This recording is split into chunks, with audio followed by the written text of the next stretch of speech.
ಮೊಟ್ಟ ಮೊದಲು ಈ ಊರ ದೇವತೆಗೆ ವಂದಿಸಿ ಅದರ ಜೊತೆಗೆ ನಡೆದಾಡುವ ದೇವರೇ ಎಂದೇ ಅನಿಸ್ಕೊಂಡಿರ್ತಕ್ಕಂಥ ಪೂಜ್ಯ ಸಿದ್ದೇಶ್ವರ ಸ್ವಾಮೀಜಿಯವರ ಚರಣ ಕಮಲಗಳಿಗೆ ವಂದಿಸಿ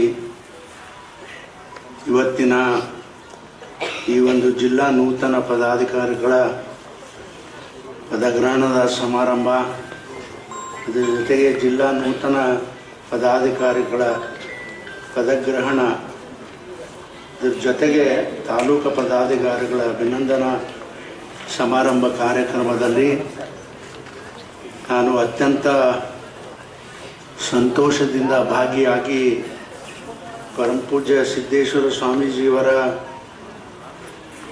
ಮನ ಮುತ್ತುಗಳ ಒಂದು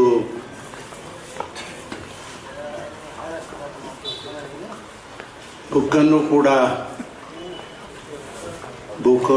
ಗೋಪಾಲ್ ನಾಯ್ಕರು ಬರೆದಿರ್ತಕ್ಕಂಥ ಆ ಬುಕ್ಕನ್ನು ಕೂಡ ಇವತ್ತು ಬಹಳ ಸಂತೋಷದಿಂದ ಬಿಡುಗಡೆಯನ್ನು ಮಾಡಿದ್ದೇನೆ ಅಂಥೇಳಿ ಈ ಸಂದರ್ಭದಲ್ಲಿ ನಾನು ಇವತ್ತಿನ ಈ ಕಾರ್ಯಕ್ರಮದ ಮುಖ್ಯ ಅತಿಥಿಗಳು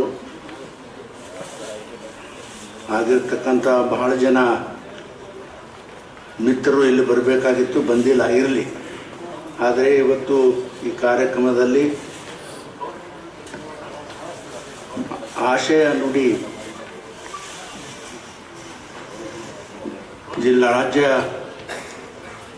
ಪತ್ರಕರ್ತ ಸಂಘದ ಅಧ್ಯಕ್ಷರು ಆತ್ಮೀಯರು ಆಗಿರ್ತಕ್ಕಂಥ ಶಿವಾನಂದಣ್ಣ ತಡಗೂರವರೇ,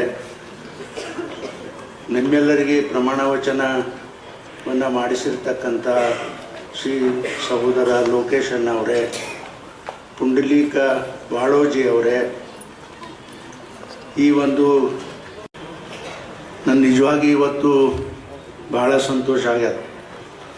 ಈ ಒಂದು ಜಿಲ್ಲಾ ನೂತನ ಪದಾಧಿಕಾರಿಗಳ ಈ ಒಂದು ಪದಗ್ರಹಣಕ್ಕೆ ನನ್ನನ್ನು ಕೂಡ ತಾವು ಆಮಂತ್ರಿಸಿ ಸಿದ್ದೇಶ್ವರ ಸ್ವಾಮೀಜಿಯವರ ಮನಮುತ್ತಿನ ಮಾತುಗಳ ಒಂದು ಗ್ರಂಥವನ್ನು, ಪುಸ್ತಕವನ್ನು ಬಿಡುಗಡೆ ಮಾಡಿಸಿದ್ದೀನಿ. ನಾನು ನಿಮ್ಮೆಲ್ಲರಿಗೆ ಅತ್ಯಂತ ಋಣಿಯಾಗಿದ್ದೇನೆ ಅನ್ನತಕ್ಕಂಥ ಮಾತನ್ನು ಈ ಸಂದರ್ಭದಲ್ಲಿ ನಾನು ಹೇಳಿ, ಇವತ್ತು ಎಂ ಬಿ ಪಾಟೀಲರು ಭಾಳ ಚೆನ್ನಾಗಿ ಮಾತಾಡ್ಯಾರ. ಆದರೆ ಅವರೆಲ್ಲ ಕಾಣಿಕೆಗಳನ್ನು ನಾನು ಅಷ್ಟು ಕೊಟ್ಟಿದ್ದೇವೆ, ಇಟ್ಟು ಕೊಟ್ಟಿರಿ ಅಂತ ನೀವು ಹೇಳಿರಪ್ಪ.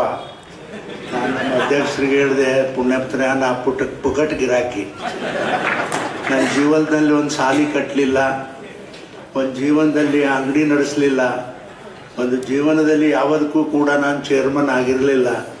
ಅಂಥ ಒಬ್ಬ ಈ ಜಿಲ್ಲೆಯಲ್ಲಿ ಒಬ್ಬ ರಾಜಕಾರಣಿ ಅಂಥೇಳಿ ಸುಮಾರು 45 ವರ್ಷಗಳಿಂದ ನೀವೆಲ್ಲರೂ ಕೂಡ ಜಿಲ್ಲೆಯ ಜನ ಕಾಪಾಡಿಕೊಂಡು ಬಂದಿದ್ದೀರಿ. ಅದೇ ಒಂದು ದೊಡ್ಡದಾಗದ.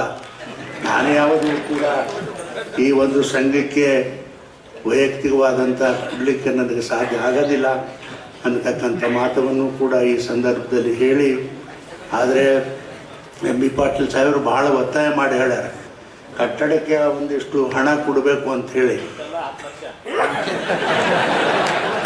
ಆಯಿತು ಮಾರ್ಯಾರೆ, ನೀವಿಷ್ಟು ಪ್ರೀತಿಯಿಂದ ಕೇಳ್ತೀರ ಅಂದರೆ 10 ಲಕ್ಷ ಹಣ ನಿಮ್ಮ ಕೈಗೆ ಮುಟ್ಟು ಹಾಗೆ ಅದಕ್ಕೆ ಬರ್ತಕ್ಕಂಥದ್ದೆಲ್ಲ ಏನು ಈ ಟ್ಯಾಕ್ಸ್ಗಳನ್ನು ಮುಡ್ಕೊಂಡು ನಿಮ್ಮ ಕೈಗೆ 10 ಸಿಕ್ಕ ಕೊಡಬೇಕು ಮುಟ್ಟು ಹಾಗೆ ನಾನು ಮಾಡಿಕೊಡ್ತೀನಿ ಅಂತಕ್ಕಂಥ ಮಾತವನ್ನು ಹೇಳಿ, ಅಂದರೆ ಅದೆಲ್ಲವೂ ಸೇರಿ ಒಂದು 12-13 ಲಕ್ಷ ಆಗ್ಬೋದು.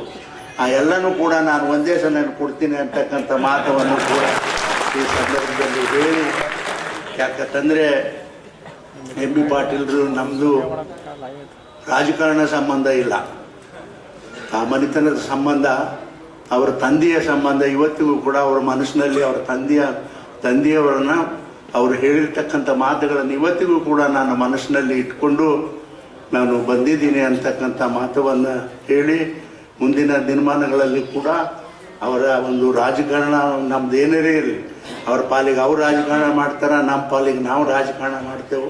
ಆದರೆ ಮನೆತನ ಸಂಬಂಧ ನಾನು ಸಾಯುವವರೆಗೂ ಕೂಡ ಆ ಸಂಬಂಧ ಕಡ್ಕೊಳ್ಳೋದಿಲ್ಲ ಅಂತಕ್ಕಂಥ ನಾನು ಹಿಂದೆನೂ ಕೂಡ ಹೇಳಿದ್ದೀನಿ. ಇವತ್ತಿನೂ ಕೂಡ ಹೇಳ್ತೀನಿ ಅಂತಕ್ಕಂಥ ಮಾತವನ್ನು ಈ ಸಂದರ್ಭದಲ್ಲಿ ಹೇಳಿ, ಅಣ್ಣವರೇ ನಮ್ಮದು 10 ಲಕ್ಷ ಬಿಲ್ಡಿಂಗ್ ನೀವು ಯಾವಾಗ ಕೇಳ್ತೀರಿ ಹೇಳಿ ಅಶೋಕವರೇ, ನಿಮ್ಗೊಂದು 10 ಲಕ್ಷ ರೂಪಾಯಿ ನಾನು ಕೊಡ್ತೀನಿ ಅಂತಕ್ಕಂಥ ಮಾತವನ್ನು ಈ ಸಂದರ್ಭದಲ್ಲಿ ಹೇಳಿ ನನಗೆ ಭಾಳ ಸಂತೋಷ ಅನ್ನಿಸ್ತಾರೆ. ಭಾಳ ಸಂತೋಷ ಇವತ್ತಿನ ದಿನ. ಯಾಕಂತಂದರೆ ನಾ ಯಾವಾಗಾದರೂ ಕೂಡ ಪತ್ರಿಕಾ ಸ್ನೇಹಿತರ ಜೊತೆನೇ ಭಾಳ ಹರಟೆ ಹೊಡ್ಕೊಂಡು ರಾಜಕಾರಣ ಮಾಡಿಕೊಂಡು ಬಂದವನು. ಯಾವತ್ತೂ ಕೂಡ ಯಾರೂ ನನ್ನ ಬಗ್ಗೆ ಯಾವತ್ತೂ ಕೂಡ ಪತ್ರಿಕಾ ಬಂಧುಗಳು ನನ್ನ ತಪ್ಪು ತಿಳ್ಕೊಳ್ಳಿಲ್ಲ, ತಪ್ಪದ್ದು ಹೇಳಲಿಲ್ಲ. ತಪ್ಪಿದ್ದದ್ದು ಕೂಡ ಎಲ್ಲೋ ಬರೆದ್ರು, ಅದನ್ನು ನಾನು ಕೂಡ ಅದನ್ನು ಸರಿಯಾಗಿ ಅದು ಪತ್ರಿಕಾಕರ್ತರದ್ದು ಸ್ವತಂತ್ರ. ಅದು ಯಾವ ಮನುಷ್ಯ ತಪ್ಪು ಮಾಡ್ತಾನ ಅಥವಾ ತಪ್ಪು ಮಾಡಿದವ್ರದ್ದು ಎತ್ತಿ ಬರೆದ್ರೆ ಅದನ್ನು ಸುಧಾರಿಸ್ಕೊಂಡು ನಡಿಬೇಕೇ ವಿನಃ ಆದರೆ ಅವ್ರನ್ನ ಟಾರ್ಗೆಟ್ ಮಾಡ್ತಕ್ಕಂಥ ಕೆಲಸ ಜೀವನದಲ್ಲಿ ನಾನು ಮಾಡಿಲ್ಲ, ನಾನು ಮಾಡೋದಿಲ್ಲ ಅಂತಕ್ಕಂಥ ಮಾತವನ್ನು ಈ ಸಂದರ್ಭದಲ್ಲಿ ಹೇಳಿ, ಸಹೋದರ ಗೋಪಾಲ್ ನಾಯ್ಕರು ಅವರೇನು ನನಗೆ ಹೊಸಬ್ರೇನಲ್ಲ.